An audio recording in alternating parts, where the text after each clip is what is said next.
Hi guys, welcome to the Bosch Power Tools debrief of PremiAir and the big race, obviously at Bathurst, the 1000. We are smiling today, which is a good thing. That doesn't always happen. So when it happens, we need to reflect and smile. Overall, just to tell you, I think we didn't qualify where we needed to qualify. We probably were not on the pointy end of what the car was capable and the driver were capable. The reason behind is not always easy. I think we thought we belonged to the 10 easily, and we probably didn't capitalize on a little bit of slipstream, positioning on track at the time. Some other team, which probably didn't have the speed we had, did a better job. And because everybody was in 210, 2.510, very compact, I think we were only 2.510 off any of the pole, basically. All of a sudden, we dropped into a P13. So yeah, that's one element of the equation. Come race day, the car was set up in a dry, but thinking about conditions which were not going to be necessarily quali condition, very high grip. So we made a proper setup on both cars, which was a dry setup, but thinking of if wet, we want to be okay. Not wet setup, but we want to be okay. On the dry, Jamie had a good pace, in all fairness. I think he's fourth fastest on the race, only a 10.5 off on the 2-minute 8 lap, or 2-minute 6, sorry. Very, very impressive, very happy with that. He was happy with the car too, which is another positive. So look, that was a good thing. Then when the rain come, on the strategy side, I think we worked very hard pre-race event and following the weather. That's capital. We made the right call. I mean, I look to my side. That's more what I do sometime on race day. I don't think I could have done much better than what we did. Sometimes we were probably a little low on fuel compared to other competitors, but that had forced them to come from the back and things like that. We wanted to take our main driver, or to put back our main driver at a given time and make sure that the co-driver had done their lap. It's always difficult for the co-driver in a wet situation to fight with the main driver. And it's a dangerous one because that means you may end up in the wall and your race is finished. And that's something we didn't want to happen. So I think in that respect, we did a good job at reading the weather, minimizing the risk. And luckily, Jimmy and Richie, which is a superstar on the wet, obviously, both had, pace to win the race, basically. You don't see it with Richie because he's at the back trying to unlap himself. It took, a certain number of safety cars to get there, or it took one extra safety car to get there. But when it happened, all of a sudden, and he got himself unlapped, he was one of the fastest, if not the fastest on track, under heavy rain at that time, but still excessively performing.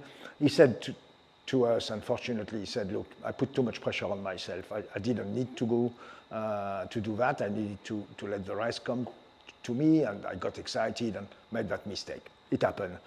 It's Bathurst. There's a lot of Finney was in the wall, Wilborn was in the wall, Kostecki crashed. I mean, Waters crashed. There's a lot of good guys which had a difficult race because it was very difficult condition. And in that respect, Jimmy was the star of the show, in my opinion. He kept coming back to the lead. When he was in the lead, he went away. It's only probably the restart which cost us a little bit. Not too sure why. We're still trying to analyze, but super happy for him. Super happy for the team. Very good show. So we are going to answer some questions now. Thank you. Thanks, Ludo. So the first question, quite a few people have asked about this one. Was there a discussion on a protest of the 5-second penalty handed to Jimmy in the final few laps? No, there wasn't. There is very little gain at doing that. You're 1 in 1,000 to win at the very best.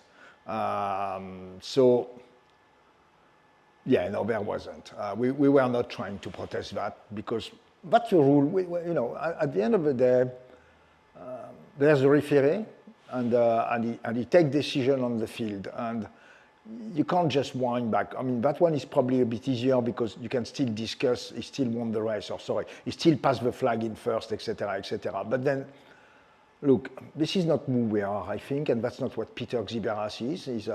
He's a noble person, and decision was made. We would have had 10 laps. We would have probably tried to extend that lead and try to catch this 5 seconds, but that wasn't to be. We got on the podium. It doesn't take away the speed of the car. It doesn't take away the speed of the driver. It doesn't take away his talent. It just doesn't give him the biggest trophy. At the end of the day, it's a trophy. We are still very pleased. Trophy yet or not on the table at PremiAir. At the end of the day, it's what we did on the day which matter, who we were. And no, we didn't think about protesting, and I'm sure I echo very well what Peter Xiberas is and Carmen. We are not this type of people. There's a referee, take a decision, we get on with it. Thanks, Ludo. Matthew is asking, when the drivers adjust the brake bias, how do they know how far to go? Does it click each time they move? So the brake bias is the same for everybody, it's the same tools, the same part. Sometimes the knob can be a little different, but the part is the same.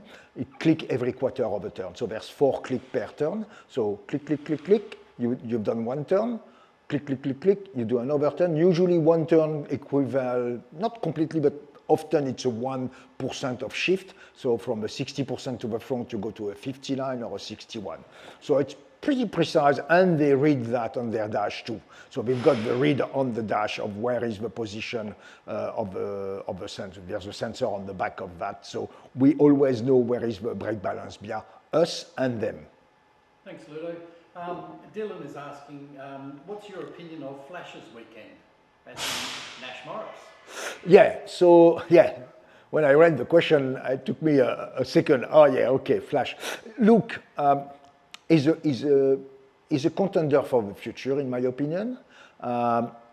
It's a big task to be on that track, on slicks, on wet, or on wets on a very wet track. And I would not blame him with the little experience he had at not making a mistake. That can happen. Well, the first one was not even his due. He was pushed out by another car and lost some space, and he's on the fight back coming up, and yeah, it can happen. The rest of the weekend was pretty good. And to be fair, before that, on the dry, he was actually fast on the second stint. I was happy. He did a 6.5 or 6.6, which is, 7.6. Not 6.6, that's the best lap of the race, it's even faster. But he was very, very close to the good guys.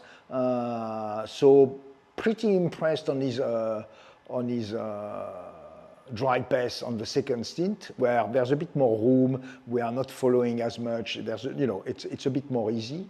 On the wet, we didn't see a lot of him, and I think when you start your first lap out and then you lock up and you're in the sand trap at the last turn, it takes away a lot of knowing that there's only 20 laps to go before you're going to give your car to the main driver. Yeah, I don't think I can judge. He's a very good person. He's a very nice person, and it's nice to have this sort of youngster, fresh, in a team like us. Yes, it would have been lovely if he had a bit more experience, but that's what we are. We have to have some young guys sometime and give them. They have to gain some experience at some stage. Thanks, Ludo. Michael, he's asking, what are the key positives from the event to build momentum heading into the Gold Coast? Completely different event. Obviously, there's no co-driver, etc. So the positives.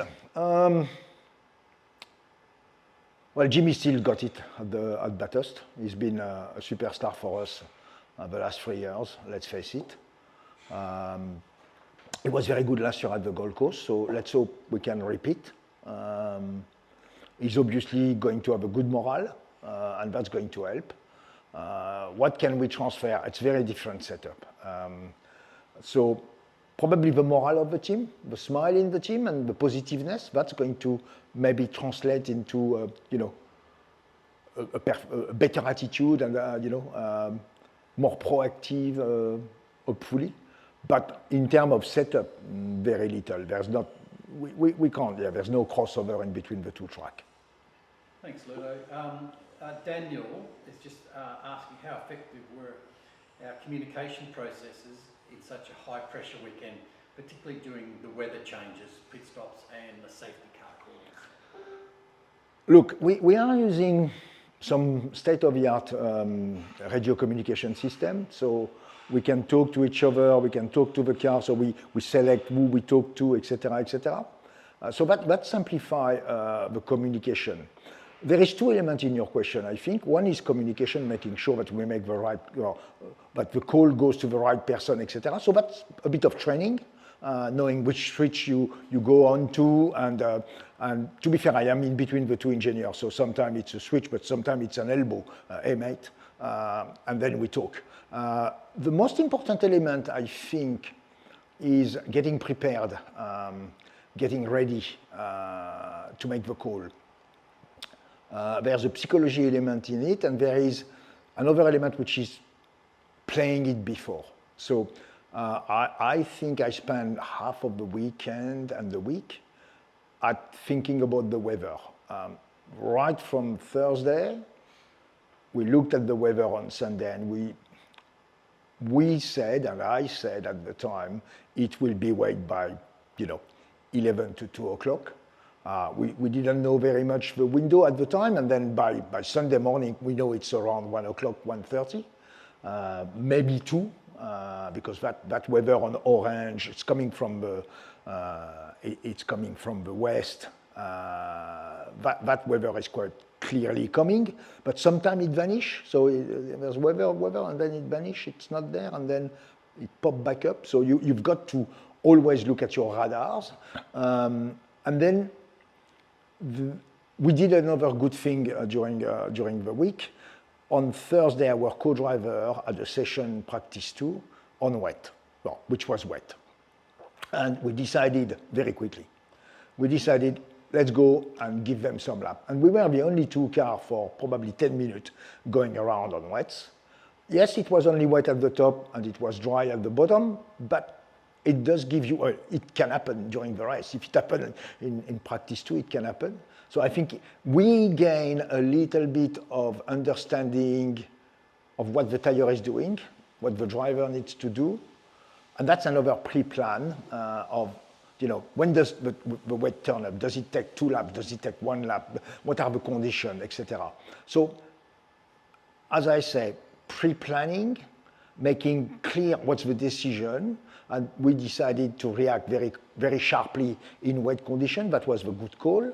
And then after that, we had a sort of an envelope of within these laps, that's what we run. Within this lap time, that's what we run. So we sort of knew a bit better, maybe, and we thought of it before the event, before the race starts. So I think it's preempting what could happen in this condition, rather than say, if it happened, I'm going to hear what was really very organized, I think.